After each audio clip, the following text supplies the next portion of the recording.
Hi, my name is David Fleming from Disciples Ignited, and we are studying spiritual armor, that which the Apostle Paul teaches us in his book of Ephesians, chapter 6, verses 10 through 18. But today we're going to look once again at verses 10, 11, and 12. Let me read that to you from the NIV. Finally, be strong in the Lord and in his mighty power.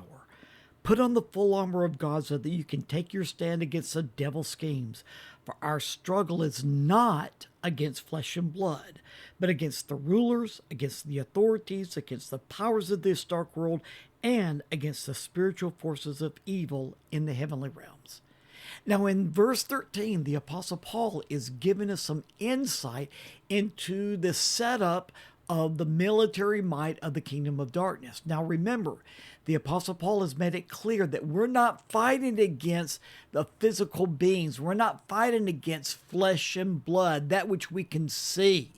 We are fighting in a spiritual warfare against spiritual forces that are very real, but that we do not see. They're not flesh and blood.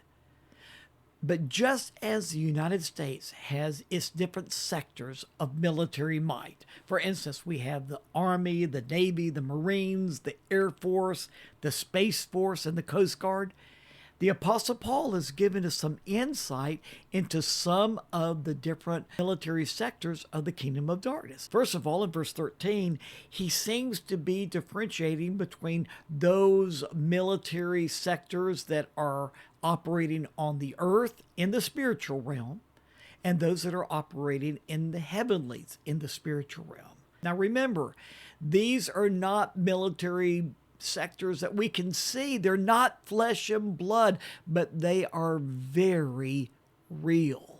Let's go over those again in verse 12. For our struggle is not against flesh and blood, but against the rulers. So apparently there is a military sector of the kingdom of darkness in the spiritual realm called rulers, and they're operating upon the earth in the spirit realm. Then there are the authorities. That seems to be another sector of military might in the kingdom of darkness in the spiritual realm that's operating on the earth. Then he says that there are the powers of this dark world. So it seems that there's rulers, there's authorities, there's powers, and these are all different military sectors of the kingdom of darkness that are operating upon the earth in the spirit realm. They're all around us.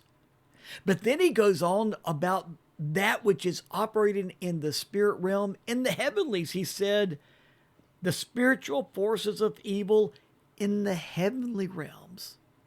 So Paul is showing us, he's teaching us that we are surrounded by these supernatural forces of darkness upon the earth, in the heavenlies that we cannot see, but the battle is very real. And that's why the Apostle Paul is telling us, he's teaching us, put on the full armor of God, because you're not going to be able to stand successfully against these powers of darkness on your own. You need to be clothed with Jesus, be full of his power, be full of his might. Clothe yourselves with the Lord Jesus Christ, because that's what the armor of God is. But yesterday we studied that the struggle is real. And now we know why, because we are surrounded with the powers of darkness. We are surrounded upon the earth with these supernatural powers of darkness that are operating. But we're never fighting against flesh and blood. The battle is against the powers of darkness that is causing all the havoc through those that are willing to yield themselves to the powers of darkness. We learned today that the enemy is strategic. We learned today that the powers of darkness have all different sectors of how they operate, how the kingdom of darkness is operating in the supernatural realm.